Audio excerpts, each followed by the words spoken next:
Hello guys, मेरा नाम है आकाश विश्वकर्मा और आपका स्वागत है हमारे YouTube चैनल नालंदा ग्रुप्स पर। आज हम पढ़ने वाले हैं गोलीय दर्पण के लिए चिन्ह परिपाटी। गोलीय दर्पण के लिए चिन्ह परिपाटी से पहले जो हम पीछे पढ़े हैं उसको एक बार रिकॉल कर लेते हैं। सबसे पहले हमने पढ़ा था प्रकाश क्या होता है, दूसरी वीडियो में हमने पढ़ा था कि गोलीय दर्पण क्या होते हैं और गोलीय दर्पण के प्रकारों के बारे में पढ़ा था। फिर हमने पढ़ा था कि अवतल दर्पण और उत्तल दर्पण से किस प्रकार से प्रतिबिंब बनते हैं और प्रतिबिंब की प्रकृति क्या होती है, और मोस्ट इम्पॉर्टेंट उनके किरण आरेखों को बनाकर हमने देखा था। आज हम पढ़ने वाले हैं गोलीय दर्पण के लिए चिन्ह परिपाटी। चिन्ह परिपाटी है क्या चीज, समझिए जरा। चिन्ह परिपाटी जो आपके U हैं वस्तु की दूरी ध्रुव से, और V है प्रतिबिंब की दूरी कहाँ से, ध्रुव से, और तीसरा चीज जो है आपका फोकस दूरी। इन सब ये सब कब धनात्मक होंगे कब ऋणात्मक होंगे, इसी के बारे में यह चिन्ह परिपाटी का नियम बताता है। ठीक, सबसे पहले हम बताते हैं कि चिन्ह परिपाटी कैसे होंगे। जरा देखिएगा, ये आपका हो गया अवतल दर्पण। कोई भी दोनों दर्पण के लिए ये नियम है, ठीक है ना। अवतल और उत्तल दोनों दर्पण के लिए है। तो ये आपका अवतल दर्पण हो गया। अब अवतल दर्पण में यह बिंदु बताया गया था कि इसका केंद्र बिंदु क्या कहलाता है, ध्रुव कहलाता है। यही आपका ध्रुव है, पोल, इसको P से दिखाते हैं। ठीक, यहाँ कहीं इसका वक्रता केंद्र होगा C, और यहाँ हो गई इसकी फोकस दूरी।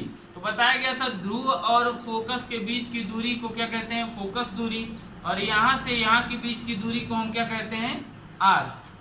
क्या कहते हैं, R, वक्रता त्रिज्या। ठीक, अब जरा ध्यान दीजिए, वक्रता त्रिज्या हो गया। अगर कहीं वस्तु रखी है, मान लीजिए कि यह क्या है, वस्तु है, तो यहाँ से यहाँ के बीच की दूरी को हमने क्या कहा था, U, और प्रतिबिंब कहीं बना, प्रतिबिंब और ध्रुव के बीच की दूरी को क्या कहा गया था, V कहा गया था। ठीक, अब ध्यान दीजिए जरा, इस दर्पण में कुछ चीजें इंपॉर्टेंट है, उनको जरा ध्यान देते हैं। चिन्ह परिपाटी का नियम, पहला नियम क्या कहता है कि जितनी भी चीजें दर्पण के बाईं तरफ है, इधर है, दर्पण के बाईं तरफ है, उनको क्या लिया जाता है, ऋणात्मक लिया जाता है। ठीक है ना। पहला नियम क्या कहता है, जितनी चीजें या दूरियां, ऐसे कहें, जितनी दूरियां दर्पण के बाईं ओर है, कहाँ है, बाईं ओर है,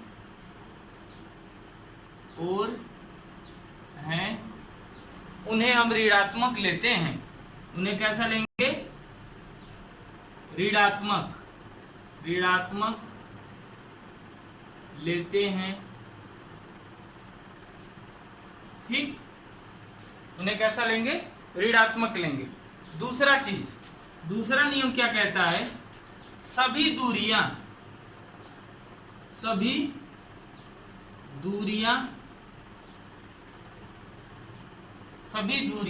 देखिए एक ही बिंदु से नापी जाती हैं, उसे क्या कहते हैं, ध्रुव।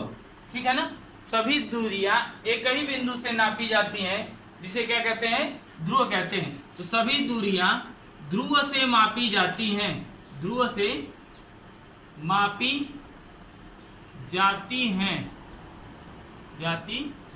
जितनी भी दूरी लेंगे, जैसे अभी हमने बताया फोकस दूरी का मतलब फोकस और ध्रुव के बीच की दूरी, वक्रता त्रिज्या का मतलब वक्रता केंद्र और ध्रुव के बीच की दूरी, वस्तु की दूरी का मतलब ध्रुव और वस्तु के बीच की दूरी, प्रतिबिंब की दूरी का मतलब प्रतिबिंब और वस्तु के बीच की दूरी। तो जितनी भी दूरियां होंगी वो किधर से मापी जाएंगी, ध्रुव से मापी जाएंगी। नंबर 3 पॉइंट, तीसरा पॉइंट क्या कहता है कि दर्पण के दाईं ओर जितनी भी दूरियां होंगी वो कैसी होंगी, धनात्मक होंगी। दर्पण के दाईं तरफ सभी दूरियां कैसी होंगी, धनात्मक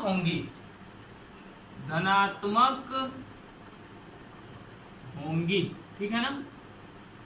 दर्पण के दाईं तरफ जितनी दूरियां होंगी वो क्या होंगी, धनात्मक होंगी। नंबर 4 की बात करते हैं। चौथा पॉइंट क्या है इस चिन्ह परिपाटी के नियम में कि ये हमारा प्रिंसिपल एक्सिस है। जो भी हम लंबाई को मापेंगे, किसी चीज के लंबाई को मापेंगे तो कहां से मापेंगे, प्रिंसिपल एक्सिस से मापेंगे, ठीक है ना। सभी लंबाइयों को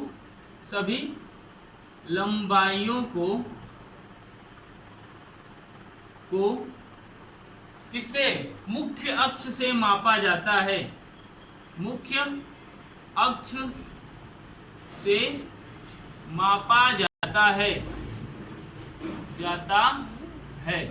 ठीक। सभी लंबाइयों को मुख्य अक्ष से मापा जाता है। नंबर 5 पॉइंट, ठीक। इस मुख्य अक्ष के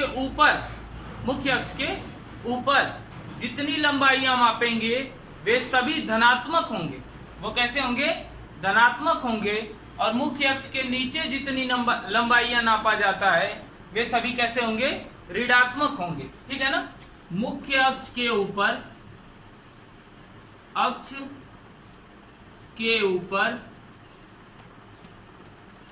जितनी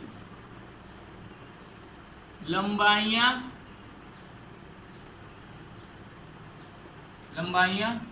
मापते हैं सभी कैसे होंगे, धनात्मक होंगे,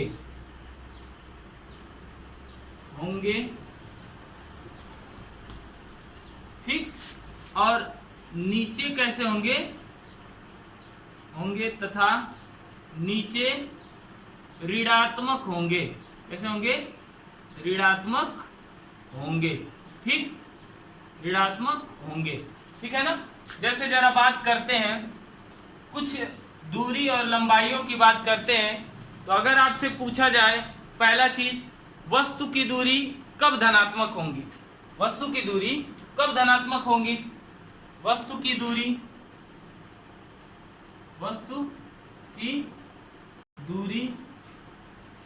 क्या होगा, उत्तल दर्पण में जरा पूछा जाए, किसमें पूछा जाए, उत्तल दर्पण में। तो उत्तल दर्पण बना लीजिए यहां पर, उत्तल और अवतल दर्पण, ठीक है ना। चिन्ह परिपाटी की बात किया जाए, चिन्ह परिपाटी उत्तल दर्पण में और अवतल दर्पण में। तो सबसे पहला वस्तु की दूरी क्या होगी, तो वस्तु सदैव बताया गया अभी आप लोगों को, वस्तु सदैव किधर रखा जाता है, दर्पण के बाईं ओर रखा जाता है। किधर रखा जाएगा भाई, सदैव दर्पण के बाईं ओर। उत्तल दर्पण में भी और अवतल दर्पण में भी, दोनों दर्पण में वस्तु कहाँ रखा जाता है, सदैव बाईं ओर। तो इसमें भी क्या होगा, कैसा सिंबल होगा, निगेटिव, ऋणात्मक होगा, कैसा होगा, निगेटिव होगा। और अवतल दर्पण में भी इसका साइन क्या होगा, चिन्ह क्या होगा, निगेटिव होगा, ठीक है ना। दूसरी बात करते हैं, प्रतिबिंब की दूरी, प्रतिबिंब की दूरी इसमें उत्तल दर्पण में, उत्तल दर्पण में कैसा होगा भाई, उत्तल दर्पण में प्रतिबिंब सदैव बताया गया था आभासी बनता है और सीधा बनता है, दर्पण के पीछे बनता है, अर्थात दाईं तरफ बनेगा। और दाईं तरफ बनेगा तो इसका साइन क्या होगा, पॉजिटिव होगा, कैसा होगा, पॉजिटिव होगा। और अवतल दर्पण में कैसा होगा भाई, तो वास्तविक बनता है। एक केस है केवल, जब वस्तु कहाँ हो, फोकस और ध्रुव के बीच में, तब तो कैसा होगा, धनात्मक होगा। और अन्य स्थितियों में कैसा होगा, ऋणात्मक होगा, कैसा होगा, निगेटिव होगा, ठीक है ना, कैसा होगा, निगेटिव होगा, ठीक। अगला बात करते हैं फोकस दूरी की, अगला बात करते हैं किसकी, फोकस दूरी की, ठीक है ना। फोकस दूरी की बात करते हैं तो फोकस दूरी उत्तल दर्पण, सॉरी अवतल में, अवतल में फोकस दूरी क्या होगा, तो ध्यान दीजिए, दर्पण के ध्रुव से बाईं तरफ यह दूरी है, दर्पण के ध्रुव से बाईं तरफ यह दूरी है। तो बाईं तरफ होने के कारण अवतल दर्पण में यह कैसा होता है, निगेटिव होता है, कैसा होगा, निगेटिव होगा। लेकिन उत्तल दर्पण में अगर बात किया जाए, किसमें बात किया जाए, उत्तल दर्पण में, तो फोकस देखिए कैसा होगा, ये हमारा उत्तल दर्पण हो जाएगा और यहीं कहीं आपका फोकस होगा, यहीं कहीं क्या होगा, फोकस होगा, अर्थात दर्पण के दाईं तरफ होता है और दाईं तरफ होने के कारण क्या होगा, यह धनात्मक होगा। उत्तल दर्पण में क्या होता है, फोकस दूरी धनात्मक होता है। अगली बात किया जाए वक्रता त्रिज्या की, वक्रता त्रिज्या की, तो वक्रता त्रिज्या कैसा होता है भाई, समझते हैं। बताया गया है वक्रता त्रिज्या क्या, वक्रता केंद्र और ध्रुव के बीच की दूरी। तो अवतल दर्पण में हम देख रहे हैं किधर है, बाईं तरफ है, किधर है, बाईं तरफ है। तो बाईं तरफ होने के कारण क्या होता है, यह अवतल दर्पण में निगेटिव होता है, लेकिन उत्तल दर्पण में दाईं तरफ होता है और दाईं तरफ होने के कारण क्या होता है, पॉजिटिव होता है। कैसा होगा, धनात्मक होगा। ठीक, अगला आभासी प्रतिबिंब अगर बने, प्रतिबिंब कैसा बने, आभासी प्रतिबिंब कैसा बने, आभासी बने। तो आभासी बनेगा तो क्या होगा, आभासी बनेगा तो पॉजिटिव होगा। कैसा होगा, पॉजिटिव होगा। ठीक, आभासी प्रतिबिंब सदैव कैसे होते हैं, सीधे होते हैं। आभासी प्रतिबिंब सदैव सीधे होते हैं और सीधे होने के कारण क्या होते हैं, वो सदैव पॉजिटिव होते हैं। और दूसरा, अवतल दर्पण में भी अगर आभासी बनेगा तो धनात्मक ही होगा। ठीक है ना। और वास्तविक प्रतिबिंब, प्रतिबिंब कैसा हो, वास्तविक प्रतिबिंब बने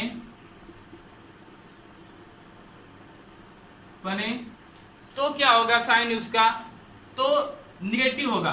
सॉरी, उत्तल दर्पण में वास्तविक प्रतिबिंब बनता ही नहीं है, उत्तल दर्पण में वास्तविक प्रतिबिंब नहीं बनता, आभासी प्रतिबिंब बनेगा एक ही और सीधा बनेगा।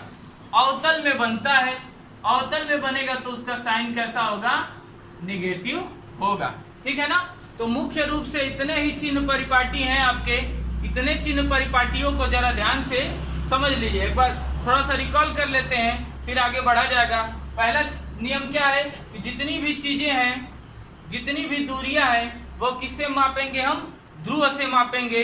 दूसरा बात कि इस ध्रुव से बाईं तरफ की चीजों को हम कैसा लेते हैं, ऋणात्मक लेते हैं, और दाईं तरफ की चीजों को कैसा लेते हैं, धनात्मक लेते हैं। चौथी बात क्या है, सभी लंबाइयों को मुख्य अक्ष से मापी जाती है, यानी ये लंबाई है वो किससे मापी जाएगी, मुख्य अक्ष से। ठीक, अगला बात, मुख्य अक्ष के ऊपर जितनी लंबाइयां हैं उन्हें कैसा मानेंगे, धनात्मक मानेंगे, और नीचे जितनी लंबाइयां हैं उनको कैसा मापेंगे, ऋणात्मक मानेंगे। ठीक है ना। अब उस हिसाब से वस्तु की दूरी कैसी होगी, सदैव निगेटिव होगी, कभी पॉजिटिव नहीं होगी। प्रतिबिंब की दूरी उत्तल दर्पण में पॉजिटिव, अवतल दर्पण में निगेटिव। लेकिन एक और केस है, आभासी प्रतिबिंब बनता है जिसमें ध्रुव और किसके बीच में होती है वस्तु, ध्रुव और फोकस दूरी के बीच में, तब उसका क्या बनता है, आभासी प्रतिबिंब बनता है। और आभासी प्रतिबिंब बनता है उस समय उसका साइन कैसा होगा, पॉजिटिव होगा। ठीक, उसके बाद फोकस दूरी उत्तल में धनात्मक, अवतल में ऋणात्मक। वक्रता त्रिज्या उत्तल में धनात्मक, अवतल में ऋणात्मक। आभासी प्रतिबिंब बनेगा तो सदैव पॉजिटिव। ठीक, और वास्तविक प्रतिबिंब बनेगा तो वास्तविक उत्तल दर्पण में बनता ही नहीं है, अवतल में बनेगा तो कैसा होगा, उसका साइन होगा निगेटिव। ठीक है ना। जैसे एक सवाल आता है, अभी एक दे देगा कि अवतल दर्पण के सामने रखे हुए वस्तु जो ध्रुव से कितने दूरी पर है, 16 सेंटीमीटर की दूरी पर है। यूज कैसे करते हैं जरा समझ लीजिए। कहेगा अवतल दर्पण से दूर 16 सेंटीमीटर दूरी पर रखी वस्तु, तो उस समय हम u बराबर क्या लिखेंगे, 16 सेंटीमीटर नहीं रखेंगे, -16 सेंटीमीटर रखेंगे। इसका बहुत ज्यादा यूज कहाँ आता है, न्यूमेरिकल्स लगाते समय आता है। कब आता है, न्यूमेरिकल लगाते समय आता है। तो इन चिन्ह परिपाटियों को जरूर से याद रखिए। फिलहाल इतना नोट करिए, फिर बढ़ते हैं आगे वीडियो में। इसको बीजगणितीय माध्यम से भी याद किया जा सकता है। जैसे देखिए, अगर मान लीजिए कि यह सेंटर हो गया, यह क्या हो गया, सेंटर हो गया, और ये आपकी हो गई एक्स एक्सिस, ये हो गई एक्स, ये हो गई वाई एक्सिस। दोनों एक्सिस क्या है, एक्स और वाई एक्सिस। अगर यह केंद्र हो गया, ध्रुव क्या हो गया, इन दोनों एक्सिस का केंद्र हो गया, तब ध्यान दीजिए एक्स एक्सिस पर दाईं ओर की सभी दूरियां जो होती हैं वो कैसी होती हैं, धनात्मक होती है। वो कैसी होती है, धनात्मक होती है। और इस केंद्र से ऊपर की ओर जितनी दूरियां होती है सभी कैसी होती हैं, धनात्मक होती हैं, और बाईं तरफ की जितनी दूरियां होती हैं वे ऋणात्मक होती हैं, और नीचे की दूरियां कैसी होती हैं, ऋणात्मक होती हैं। ठीक है ना, ये सभी दूरियां कैसी, अर्थात ध्रुव से जो भी दूरी हो, या फोकस दूरी हो, या वक्रता त्रिज्या हो, या वस्तु की दूरी हो, यह सभी दूरियां कैसी होंगी, ऋणात्मक होंगी, और दाईं तरफ जो भी दूरियां होंगी सभी कैसी दूरी होंगी, धनात्मक होंगी। फिलहाल के लिए इतना नोट करिए, फिर आगे बढ़ते हैं वीडियो में। अब आगे बढ़ते हैं। अब हम पढ़ेंगे कि फोकस दूरी और वक्रता त्रिज्या में संबंध क्या होता है। क्या पढ़ेंगे, फोकस दूरी ब्रैकेट में स्मॉल f और वक्रता त्रिज्या में संबंध,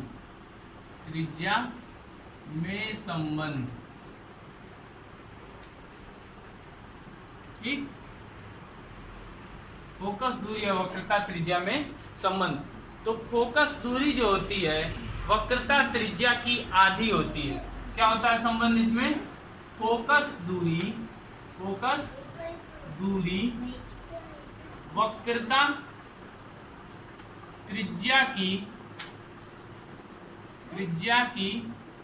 आधी होती है,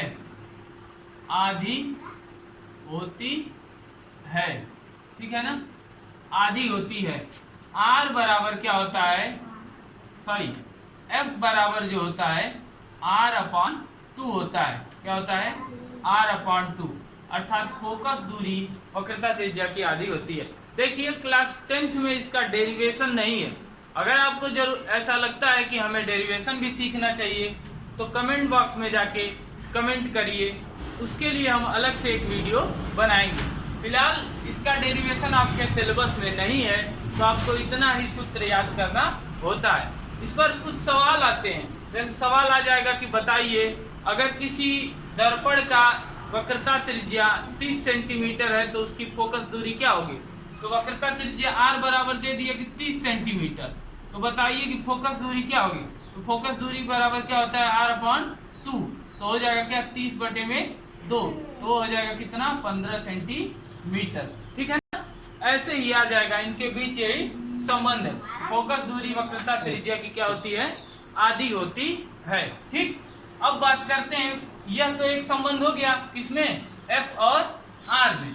किसमें संबंध हो गया, F और R में, फोकस दूरी वक्रता त्रिज्या की आधी होती है। अब अगला एक बहुत इंपॉर्टेंट सूत्र है, इस सूत्र का यूज बहुत ज्यादा किया जाता है हमारे ऑप्टिक्स में, जिसको कहते हैं दर्पण का सूत्र। क्या कहते हैं, दर्पण का सूत्र, ठीक है ना, दर्पण का सूत्र, फार्मूला ऑफ मिरर, ठीक है ना, मिरर फार्मूला। अब ध्यान दीजिए, मिरर फार्मूला, मिरर फार्मूला में किनके बीच संबंध बताया गया है, तो 3 चीजों के बीच, U, V और F। किसके बीच, U, V और F। U क्या है भाई, वस्तु की दूरी,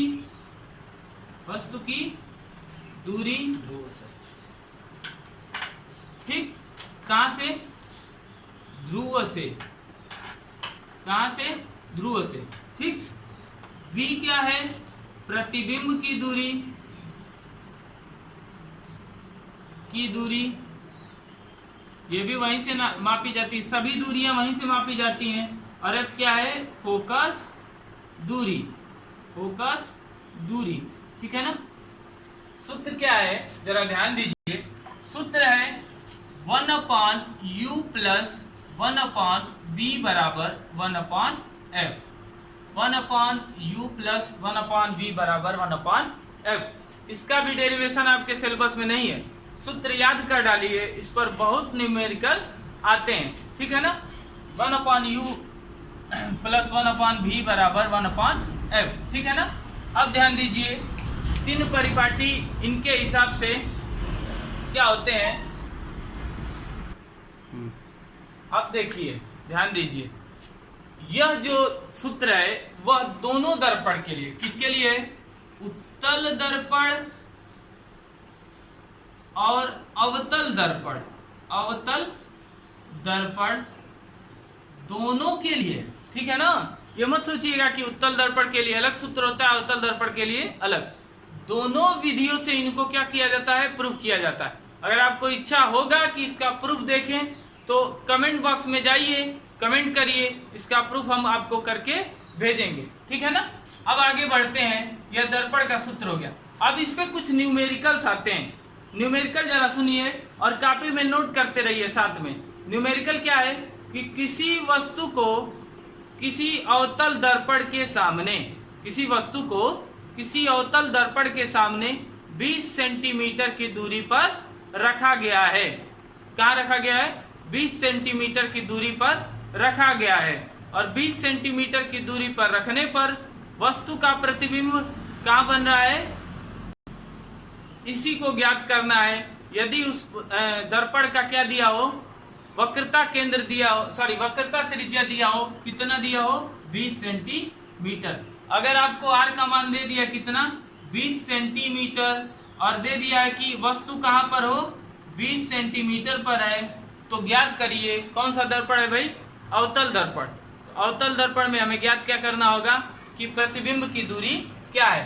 तो हमें पता है सबसे पहला काम, अभी पढ़े हैं चिन्ह परिपाटी। चिन्ह परिपाटी में क्या बताया है कि आर हमेशा कैसा होता है? अवतल दर्पण में निगेटिव होता है। तो सबसे पहला काम यहाँ पर क्या लगा लेंगे? -20 सेंटीमीटर। और यू भी क्या होगा? ऋणात्मक होगा, तो -20 सेंटीमीटर। अब आर ज्ञात है तो एफ भी ज्ञात कर लीजिए। एफ बराबर क्या हो जाएगा? r/2, तो हो जाएगा -20/2, तो कटेगा, आ जाएगा आपका -10 सेंटीमीटर, ठीक है ना, -10 सेंटीमीटर। अब बात करते हैं, हमें ज्ञात क्या करना है? v ज्ञात करना है, v ज्ञात करना है। तो v बराबर, अब देखिए u ज्ञात है और f ज्ञात है, और हमें ज्ञात क्या करना है? v। तो हम ऐसे फॉर्मूले को सोचेंगे, ऐसे फॉर्मूले को सोचेंगे जिससे कि हमारा क्या ज्ञात हो जाए? v ज्ञात हो जाए। तो देखिए दर्पण का सूत्र लगा डालिए, यहाँ पे हो गया 1/, और u का मान कितना है? -20, तो -20, ठीक, और प्लस 1/v, प्लस 1/v बराबर क्या है? 1/-10, क्या है? 1/-10। अब ये पक्षांतर होगा, तो 1/v बराबर 1/-10 प्लस 1/20, पक्षांतर होगा तो माइनस चिन्ह प्लस में बदल जाएगा। 1/v बराबर, दोनों का एलसीएम हो जाएगा 20, और ये हो जाएगा कितना? -2 और +1, तो हो जाएगा क्या? -1/20। दोनों को व्युत्क्रम करते हैं तो v बराबर क्या आ जाएगा? -20। v बराबर क्या आ गया? -20, यानी v की दूरी क्या हो गई? 20 सेंटीमीटर हो गई। v की दूरी कितनी हो गई? 20 सेंटीमीटर, और माइनस चिन्ह है, अर्थात ध्रुव से किधर है? बाएं तरफ है। अब एक मोस्ट इंपॉर्टेंट क्वेश्चन जो यूपी बोर्ड में कई बार पूछा जा चुका है, कई बार पूछा जा सकता है, कि इसका यूपी बोर्ड क्या हर बोर्ड में पूछा जाता है, ठीक, क्या कहता है कि इसका रे डायग्राम बनाइए। क्या बनाइए? किरण आरेख बनाइए। तो किरण आरेख जरा सीख लेते हैं इसी के साथ, किरण आरेख कैसे बनाते हैं। तो सबसे पहला काम हम क्या करना है? हमें अवतल दर्पण ड्रॉ कर लेना है, वही वाला काम। अब एक चीज थोड़ा सा याद करिए, तीसरी वीडियो में हमने क्या पढ़ा था कि कैसे हम क्या करते हैं? रे डायग्राम बनाते हैं। किरण आरेख बनाया गया था, तो वस्तु कहाँ है भाई? 20 सेंटीमीटर पर, और वक्रता केंद्र दे दिया 20 सेंटीमीटर, अर्थात वक्रता केंद्र पर ही वस्तु है। वस्तु कहाँ है? वक्रता केंद्र पर ही है, और वक्रता केंद्र पर ही होने के कारण क्या होगा? उसका प्रतिबिंब कैसा बनेगा? याद करिए, उसका प्रतिबिंब कैसा बनेगा? तो वक्रता केंद्र पर जो वस्तु होती है उनका प्रतिबिंब वक्रता केंद्र पर ही बनता है, वास्तविक बनता है और उल्टा बनता है, ठीक। तो ये हमारा हो गया फोकस दूरी, और ये हो गया क्या? वक्रता केंद्र CF, ठीक। वस्तु यहीं कहीं हो गई। अब यहाँ से एक किरण समांतर जाती है, टकरा के फोकस से होके चली आती है। और दूसरी क्रिया क्या होती है, फोकस से होकर जाती है और टकराने के पश्चात मुख्य अक्ष के समांतर हो जाती है और आएगी तो यहीं कहीं मिलेगी, ठीक है ना, इस सी पर ही 20 सेंटीमीटर पर ही कहीं मिलेगी। तो यह हो गया इसका क्या, रे डायग्राम। और प्रकृति कैसी है भाई, तो वास्तविक होगी, प्रकृति पूछ देगा तो वास्तविक उल्टा, ठीक, वास्तविक है, उल्टा है, वस्तु के बराबर है, वस्तु के बराबर बनता है, वस्तु के बराबर बनता है। और कहां बनता है, वक्रता केंद्र पर ही बनता है, वक्रता केंद्र पर ही बनता है, ठीक है ना। ये था इन दोनों सूत्रों का महत्व, ठीक है ना, इसका यही महत्व है। इसी से आधारित कुछ सवाल जो है कोशिश किया जाएगा कि वीडियो के अंत में जोड़ दिए जाएं, जिनको आप लोग लगाइएगा और अभ्यास करिएगा। इतना नोट करिए, फिर वीडियो में आगे बढ़ते हैं। अगला टॉपिक है हमारा, और यह इस चैप्टर का लास्ट टॉपिक है, मैग्निफिकेशन क्या चीज होता है, आवर्धन क्षमता क्या चीज होता है। जरा समझते हैं आवर्धन क्षमता। देखिए, छोटी सी चीज है आवर्धन क्षमता। आवर्धन क्षमता चीज क्या है, जरा समझते हैं। अगर कोई वस्तु, सीधे सीधे परिभाषा सुनिए, प्रतिबिंब की लंबाई और वस्तु की लंबाई के अनुपात को आवर्धन क्षमता कहते हैं। आवर्धन क्षमता क्या है, एक अनुपात है, एक रेशियो है, इसका प्रतिबिंब की लंबाई और वस्तु की लंबाई का। तो डेफिनेशन इसकी क्या होगी, प्रतिबिंब की लंबाई, बिंब की लंबाई और वस्तु की लंबाई, वस्तु की लंबाई के अनुपात को, के अनुपात को आवर्धन क्षमता कहते हैं। आवर्धन क्षमता को हम दर्शाते हैं m से। किससे दर्शाएंगे, m से। m बराबर क्या होता है, I अपान O। m बराबर क्या होता है, I अपान O, जहां I क्या है, प्रतिबिंब की लंबाई है। क्या है, प्रतिबिंब की लंबाई है। कुछ किताबों में इसे जानते हैं कैसे दे देता है, m बराबर h डैश अपान h। तो वही h डैश या I ज्यादा कन्वीनियंट पड़ता है, h डैश भी बनाइए, कोई दिक्कत नहीं है। तो I बराबर क्या हो गया, प्रतिबिंब की लंबाई, या इसी को कभी कभी किससे दिखाते हैं, h डैश से। और O क्या हो जाता है, वस्तु की लंबाई, वस्तु की लंबाई, ठीक है ना, वस्तु की लंबाई क्या हो जाएगा, h, ठीक। एक और फार्मूला है हमारे आवर्धन क्षमता का, किसका अनुपात, m बराबर क्या दे देता है, माइनस वी अपान यू। एक और संबंध कौन सा है, m बराबर minus V upon you, minus V upon you, जहां v क्या होता है भाई, प्रतिबिंब की दूरी होती है, प्रतिबिंब की दूरी ध्रुव से, ठीक। और u क्या होता है, वस्तु की दूरी, वस्तु की दूरी। अतः एक फार्मूले में अगर कहा जाए तो m बराबर क्या होता है, I अपान O बराबर माइनस वी अपान यू, ठीक है ना। यह इनमें संबंध हो गया। जैसे देखिए, कभी सवाल दे देगा कि बताइए, एक वस्तु है दर्पण के सामने स्थित है, और दर्पण के सामने स्थित है तो उसका प्रतिबिंब कैसा बनता है, वस्तु की लंबाई अगर 10 सेंटीमीटर हो तो प्रतिबिंब कितना बनता है, 5 सेंटीमीटर का बनता है। प्रतिबिंब कितना बनता है, 5 सेंटीमीटर का बनता है। तो m बराबर क्या होता है, I अपान O।